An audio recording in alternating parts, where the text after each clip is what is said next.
Profesor y compañeros, nosotras somos el equipo de la semiótica del cine, conformado por mí, Jania Villegas, y por Martínez Montserrat.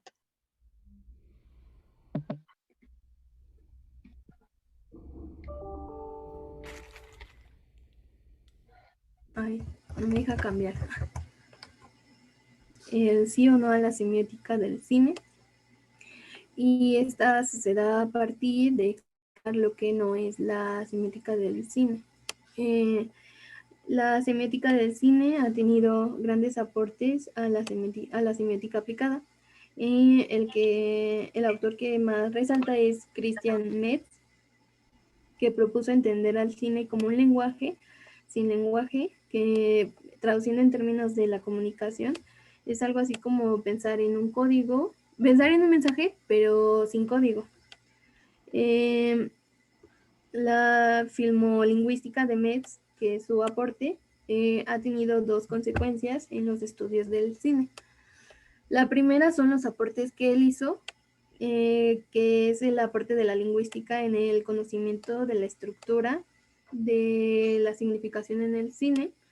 Y la otra consecuencia es contradictoria a lo que él dice, porque sus detractores prefieren concebir al cine en sus dimensiones de lenguaje, prefieren partir de una concepción artística, de representación, de cuenta de un sistema de expresión muy diferente al que explica Metz, que es derivado de encadenamientos de verbos, sustantivos y predicados. ¿Le puedes pasar a la siguiente?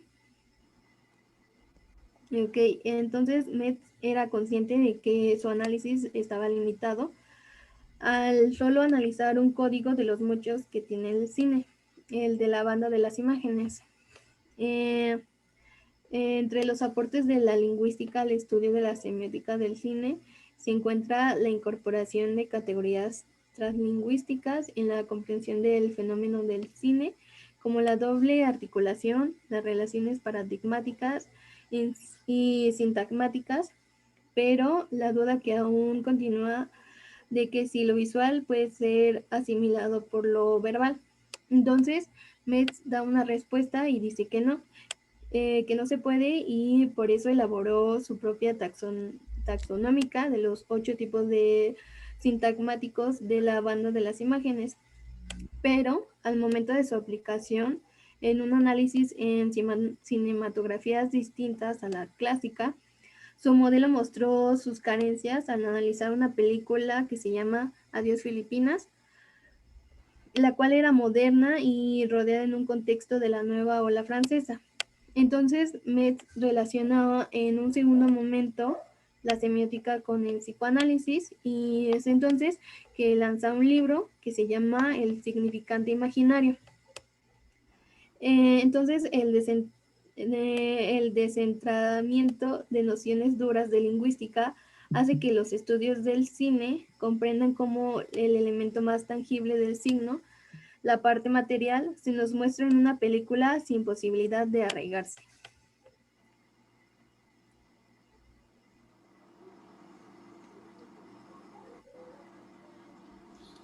Bueno, en esta parte nos habla de lo que es del signo lingüístico, que es una representación sonora o gráfica de un algo que guarda una relación simbólica y arbitraria con su referente. Es decir, se trata de un signo genérico que no va a distinguir las individualidades de los objetos. Por el contrario, en el cine, las imágenes y los sonidos van a ser dadas exclusivamente en su individualidad.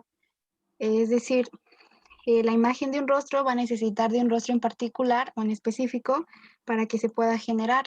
En el caso del cine, en una película se va a necesitar de, bueno, cierto personaje va a necesitar de una persona en específico, de un rostro en específico para que pueda llevar a cabo y realizar encarnar ese personaje. Y no va a necesitar de una convención abstracta o simbólica de lo que representa un rostro o lo que representa una persona en la película. Por lo tanto, la imagen va a ser un significante complejo, pero también va a ser individualizada, personalizada y distinta. Tampoco va a ser la de un perro en otro ejemplo, un perro cualquiera, sino va a ser la de un perro en específico visto en cierto lugar, en cierta posición y de cierto ángulo.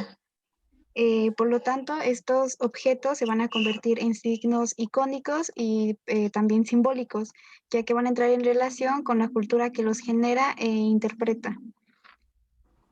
Eh, entonces, no solo se va a centrar en esta imagen individualizada, eh, sino se va a buscar cómo expresar o simbolizar cierto sentimiento o cierto pensamiento. Por ejemplo, en una película donde hay un hombre que traiciona a sus amigos, se va a buscar cómo se puede simbolizar ese sentimiento de ser el traidor o de que te hayan traicionado. Y en esta parte va a tener una importante función lo simbólico.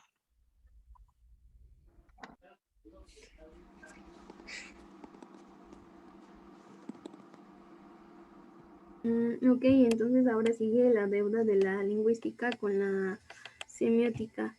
Bueno, al centrarse tanto en el sistema de la lengua y no en las particularidades del sistema de significación cinematográfico, se produjeron una serie de contradicciones, como la de que el lenguaje, que el cine es un lenguaje sin lengua, y también que el cine es un lenguaje sin doble articulación. Pero aún queda una pregunta, que es cómo teorías del lenguaje primarios o secundarios pueden ser modelos de comparación sin reducir el sistema de significación del cine a consideraciones lingüísticas.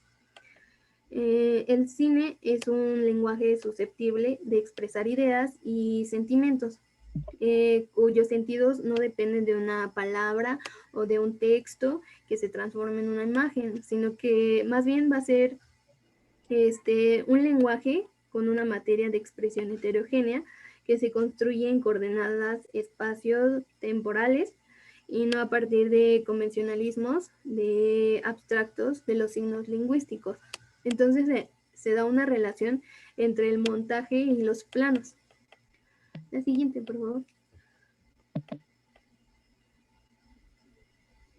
Entonces, la sucesión, en nuestros días, a partir del uso generalizado del plano secuencia, ya no se limita a solo las relaciones temporales de tipo metodinámico producidas por la yuxtaposición de planos, en la que la síntesis de ambas dan como resultado un nuevo sentido de la pose aisladamente.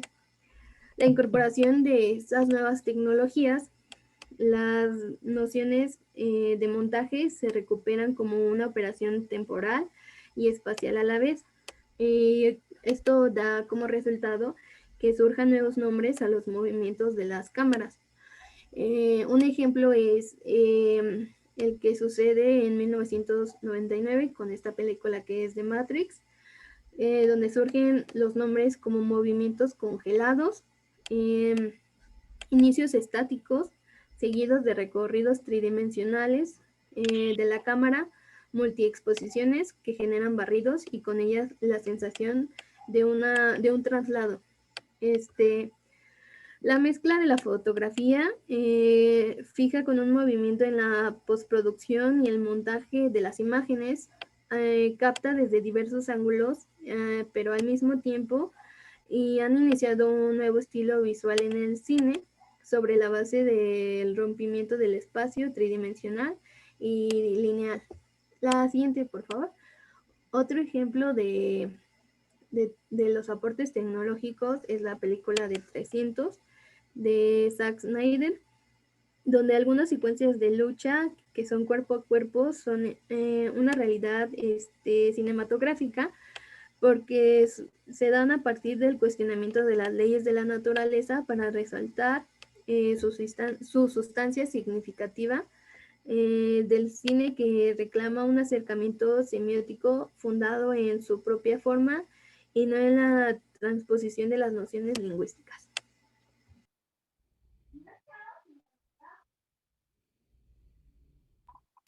Bueno, en esta parte nos habla de las unidades mínimas de significación, ya que si bien han ayudado, también estas han representado un problema de identificación y definición en lenguajes diferentes al natural.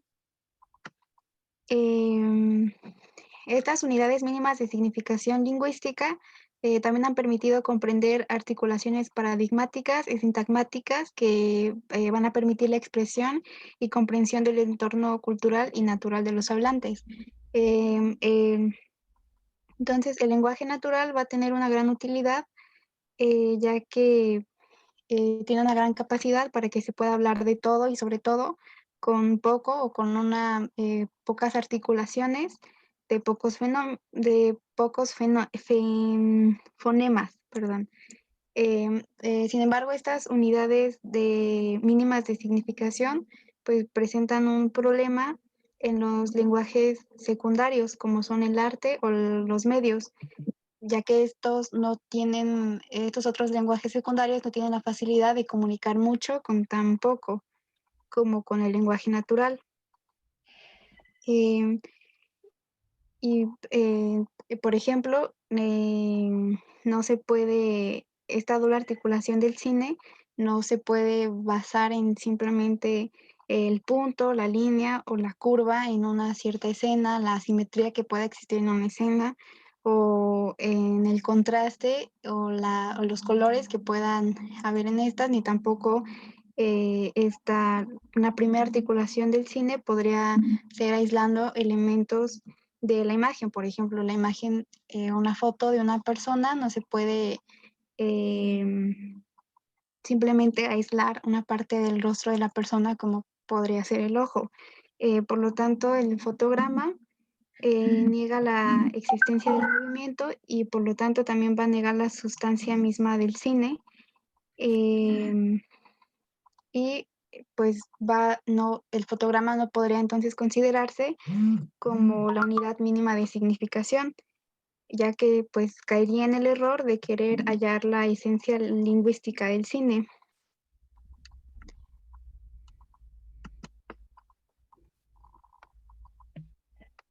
Entonces, viendo este problema desde un acercamiento más bartesiano, propone este pensador francés la lexia, que va a ser una unidad de sentido identificable y aislable que pueda ser definida según las coordenadas espaciotemporales del texto.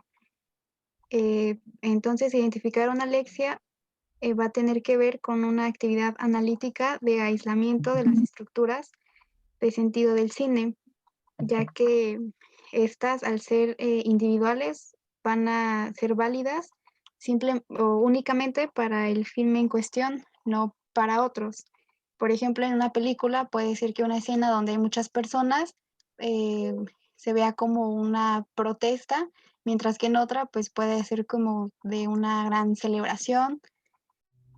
Entonces, bueno, al ser individuales, estas van a ser válidas para nada más la película en cuestión y no van a servir para modelizar un género, una época, un estilo ni un todo del cine. Entonces, esta noción de lexia va a tener como unidad vista, bueno, como una unidad mínima de significación, va a buscar rescatar la intención semiótica de dar cuenta de las articulaciones de sentido del cine, pero también va a buscar cuestionar la noción de signo lingüístico para que pueda explicar esas mismas articulaciones en nociones genéricas que puedan ser aplicables a cualquier situación sin considerar especificidades. Bueno, ahora el cine código o el cine en materia signaléctica. Bueno, aquí Metz entendía los códigos como, cinematográficos como campos asociativos que revelaban una organización lógica y además simbólica que subyacía en un texto. Los códigos cinematográficos no se sustentan en combinatorias o asociaciones rígidas, sino que los elementos que lo conforman han sufrido deformaciones a la hora de su uso y pues se han experimentado con ellos para la creación de nuevas realidades.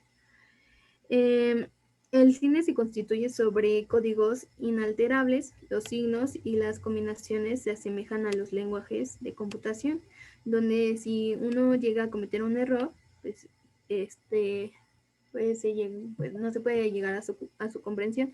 Entonces aquí podríamos cometer un error de sintaxis o de omisión de fonema o de letra y se conduciría al fracaso de la significación.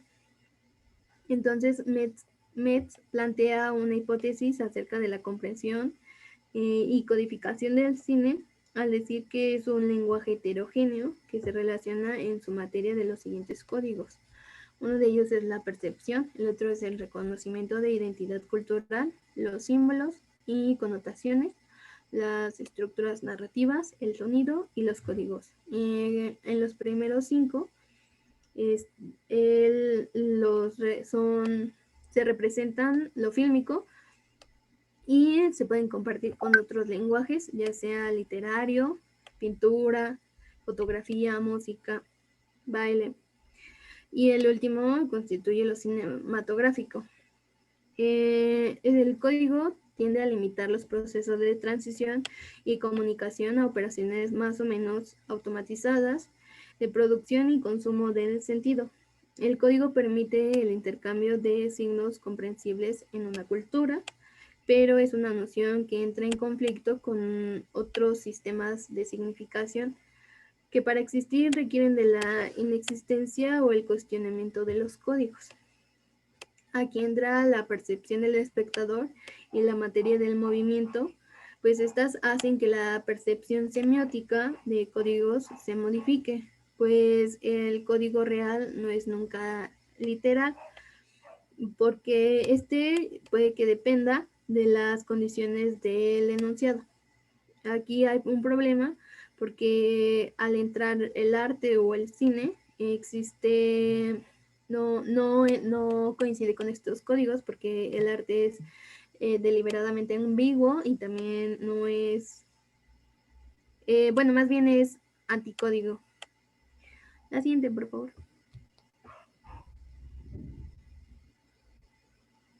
Además, otra crítica que se le hace a Metz es por parte de Luz. Bueno, él dice bueno, él más bien se pregunta cómo es que las relaciones del cine y el lenguaje pueden explicar al cine y más bien él dice que Metz al centrarse en el lenguaje ha dejado a un lado lo primordial en el cine que es el movimiento. Bueno, él piensa que la narración en el cine es una consecuencia de las propias imágenes en movimiento, nunca la consecuencia de un dato histórico. Entonces, como les decía, al comparar la imagen con el enunciado, le quitó la esencia característica al cine, que es la del movimiento. La siguiente, por favor.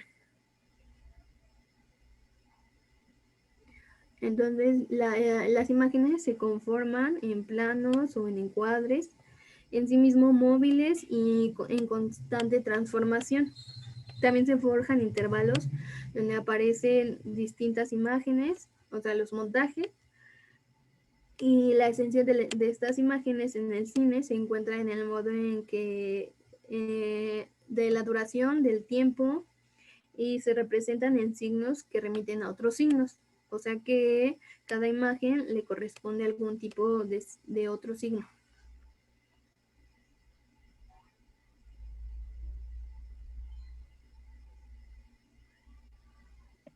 Bueno, en esta parte se comienza con una pregunta que habla que es de cómo se va a hablar de una semiótica cinematográfica sin la mediación de signos. Eh, bueno, en esta parte nos habla de la importancia del papel del lenguaje natural en el proceso de mediación que va a permitir a los individuos controlar y comprender su ambiente. Para la semiótica cognitiva, el cine se va a definir por las invariantes y por los rasgos que poseen todas las películas que determinan sus medios de articular y de mediar la significación. Em, por ejemplo, en cómo el lenguaje natural de alguien que está hablando en voz alta puede llegar a interpretarse o a la escena de que se pueda llegar a una pelea. Entonces, la semiótica va a construir un modelo en donde, bueno, va a consistir en un sistema subyacente en el que se involucran las prioridades y partes, también así como la manera en que se interrelacionan y funcionan estas. Em, entonces, el primer paso para este va a ser una serie de hipótesis o proposiciones que no van a ya grandes axiomas, y también va a ser según criterios internos, que es la consistencia lógica, y criterios externos, los cuales deben ser capaces de analizar fenómenos existentes y de predecir la estructura de los nuevos. Entonces, ya no se va a tratar de una semiótica rígida o estructural, más bien de una semiótica que con pretensiones de generalizar y de hacer teoría.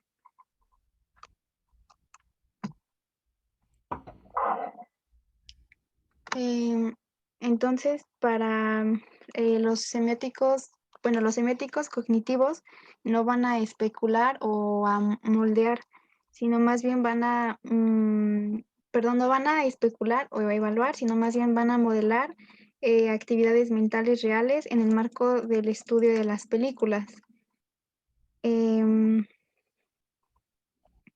para esta semiótica cognitiva cinematográfica, el cine no se va a explicar a través de una analogía con el funcionamiento del lenguaje natural. Más bien el cine va a ser un medio que posea su propio distintivo, imágenes individualizadas, como se habló anteriormente. También va a ser un sistema subyacente que confiera inteligibilidad y estructura a todas las películas, y que se limite a únicamente los rasgos invariantes que definen la especificidad del cine.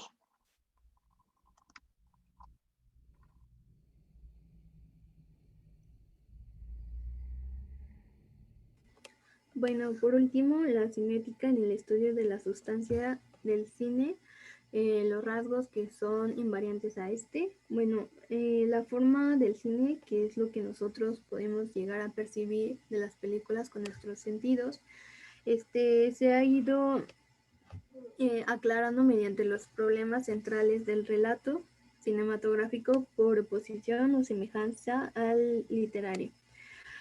Las películas no es solo un tipo de espacio de narrativo audiovisual, sino que es la forma en la que podemos leer una película más allá de los personajes, por lo que es importante saber qué es lo que sucede con la cámara, ver cómo se montó una escena o qué pasó en la postproducción, o sea, cómo la editaron y cómo es que nosotros la estamos viendo. Bueno, las innovaciones tecnológicas y creativas siempre se han considerado la esencia o capacidad inherente del cine. Este hecho nos hace dirigirnos a los filmes y a los directores que han tenido el potencial de la tecnología cinematográfica en la creación de nuevas realidades. La siguiente, por favor. Bueno, la forma cinematográfica se estudia a partir de un postulado bartesiana de la generación y la lectura de los sentidos. Aquí se nos dice que existen 3 niveles en un filme. El primero es el de la comunicabilidad, la significación y la significancia. Bueno, el primer nivel son aquellas películas que están subordinadas al relato. Son filmes que siempre dominan la taquilla sin importar el país de origen de la película, y la mayoría de veces son pues, de Hollywood, y se crean a partir de una fórmula transparente que fortalezca la comprensión automática de la acción y movimientos de los personajes. O sea, son fáciles de entender el por qué sucede cierta escena o por qué actúa de cierta manera el personaje. El segundo nivel es el de la significación, que son las películas simbólicas, por ejemplo, aquellas cinematografías nacionales, donde la búsqueda de las raíces y de la esencia hacen que las demás culturas o los demás países no entiendan el filme, a pesar de que sea muy claro o tenga una forma muy clásica. Un ejemplo son las películas pues japonesas o chinas que pues, hablan de su cultura y a veces para nosotros es difíciles de entender. Y el tercer nivel, que es el de significancia, en este nivel se puede aparecer una fórmula pura, sin vínculo o... Bueno, más bien es un tipo de película que nos conmueve, pero que es difícil de comprender. Aparece en cualquier tipo de filme, justo cuando la forma se torna amanerada, algunas veces exageradamente barroca. Bueno, y estos tres niveles son una fórmula pura, sin vínculo o justificación alguna, con el relato o con la ideología del director. Y además es comprensible que el espectador busque un sentido en ellas. Y como está más allá de la cultura, solo podemos encontrar en nuestras emociones y pensamientos. La siguiente, por favor.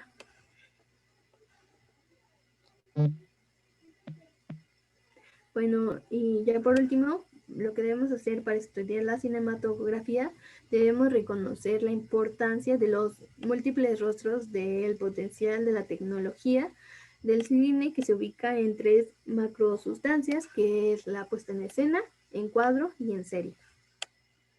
El estudio de estas tres puestas nos conduce a entender una emoción o un pensamiento en el cine.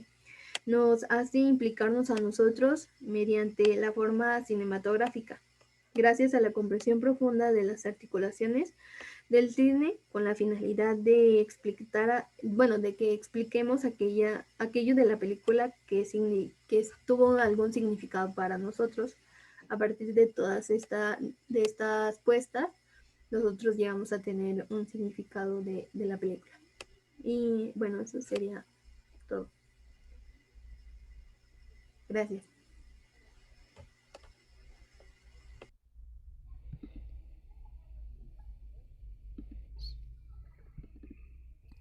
Bueno, ya vimos un poquito cómo empezaría a funcionar esto que tiene que ver con la semiótica del cine. Entonces, lo que nos explicaban las compañeras, casi en las últimas diapositivas, es muy importante para la semiótica, ¿no? El primer nivel sería el de la comunicabilidad, y en el nivel de la comunicabilidad nosotros nos podemos comprender gracias a que tenemos sentidos, podemos escuchar, tenemos este cerebro. Entonces, hay todos los lenguajes. El primer nivel sería el nivel de la comunicabilidad. Este nivel de la comunicabilidad existe, por ejemplo, en el nivel del lenguaje, o también puede existir en el nivel de lo visual. Entonces, hay un nivel de comunicación, y ese nivel de comunicación se da en un lenguaje hablado, en un lenguaje de gestos o en un lenguaje escrito. Ese es el primer nivel, el nivel de comunicabilidad. El segundo nivel es el de la significación, que si ya lo vimos un poquito, que ese es el nivel de que yo puedo entender que es un teléfono, que es un árbol, que es un símbolo, porque vivo en determinada cultura, ¿no? Entonces, ustedes me están viendo y pueden entender que acá atrás se ve el mar, acá atrás se ven las nubes. Si me moviera, acá atrás había, creo que hay un barquito, una lanchita, y yo puedo comprender eso que yo estoy viendo, porque hay una cultura, y en esa cultura me podría decir que el mar significa tal cosa, que el cielo significa tal cosa, que el barquito significa una tal cosa. Entonces la significación es entender estos signos a través de la cultura. Pero Roland Barthes veía que de repente hay cosas que no se pueden traducir, que no pueden tener un significado o un sentido concreto. Entonces, eso que no tiene un significado o un sentido concreto sería la significancia. Si yo veo un color, a lo mejor no puedo expresar toda la emoción que me está dando ese color, o si yo oigo un sonido y me está emocionando mucho ese sonido de una parte de una canción o de una parte de una sinfonía, a veces no lo puedo traducir. Entonces la significancia es esto que yo comprendo por los sentidos, pero muchas veces no puedo explicar o no puedo traducir a palabras. Entonces Roland Barthes decía que había muchas cosas en la pintura, o si veo a un bailarín, o si estoy oyendo algo de música, yo lo entiendo por mis sentidos, me emociona, pero a veces no lo puedo traducir a palabras. Entonces, hay cosas, hay sentimientos, hay emociones o hay cosas en el arte que no se pueden traducir a palabras, mas sin embargo están en mi emoción y están en mi pensamiento, eso que no puedo traducir. Entonces, que no puedo traducir, pero es una emoción, es algo que yo estoy sintiendo, eso sería la significancia. Entonces, por eso Roland Barthes y muchos semióticos verían esos tres niveles. El nivel de comunicabilidad, que sería principalmente fisiológico, que sería principalmente de comunicación, el nivel de significación, que es lo que trató esta clase, que sería cómo entiendo los diferentes signos mediante la cultura. Y el otro nivel que nos menciona Roland Barthes sería este nivel que muchas veces no se puede traducir. Entonces, cuando alguien te da un beso, o cuando alguien te da una caricia, o cuando veo un paisaje muy hermoso, a lo mejor yo sé que me está gustando, pero no lo puedo traducir exactamente a palabras. Entonces, para Roland Barthes, ese nivel de significancia se quedaría más en la emoción, se quedaría más en mi mente, se quedaría más en mi memoria, pero no lo podría traducir completamente a palabras, ¿no? Entonces piensen en un recuerdo muy bonito que hayan tenido, a lo mejor les va a costar expresarlo en palabras. Y eso que existe, que son otras significantes sonoros, visuales, que no se pueden traducir, eso sería la significancia. Esos serían así como los tres niveles de Roland Barthes. El nivel de la comunicación, pues es el nivel que ustedes están estudiando en los diferentes medios. El nivel de la significación, que es el que estamos viendo en semiótica, sería que depende de la cultura. Y el último nivel, el nivel de la significancia, es ese nivel que está en mi emoción, pero no alcanzo a definir, no alcanzo a traducir en palabras. Bueno, esta es nuestra última clase. Todavía nos queda una exposición que sería de los compañeros de